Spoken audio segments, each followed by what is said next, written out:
पूरी जिंदगी एक सबक हमेशा याद रखो। रिश्तों और इबादत में नियत साफ रखो। जिंदगी में सब कुछ हासिल नहीं होता। किसी का काश और किसी का अगर रह ही जाता है।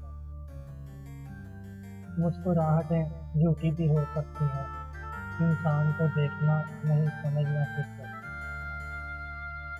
सब कर लेना लम्हे जाया मत करना। गलत जगह पर जज्बे जाया मत करना। अपनी गलती पर दूसरों से रूठ जाने वाले हमेशा अकेले रह जाते हैं। लोग कहते हैं कि अच्छे दिल वाला इंसान हमेशा खुश ही रहता है, जबकि मेरा मानना है कि अच्छे दिल वाला इंसान ज़्यादातर दुखी रहता है, क्योंकि वो दूसरों से भी अच्छाई की उम्मीद रखता है। लोग आजकल एहसास नहीं, एहसान करते हैं।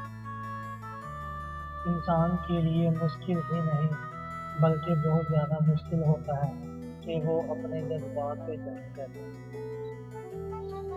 औरत की नज़र में खूबसूरत मर्द वो ही होता है जो उसकी इज्जत करना जानता है, उससे मोहब्बत करना जानता है और उसकी अहमियत से वाकिफ होता है। हर रिश्ते का तकल्लुफ़ बहाल रखता है। चेहरों से और कद काट से मर्द खूबसूरत नहीं बन जाते। मुझे ना किसी का दिल ना किसी की जान चाहिए। दिल का हाल जो समझ सके वो इंसान चाहिए। पूरी जिंदगी एक सबक हमेशा याद रखो। रिश्तों और इबादत में नियत साफ रखो।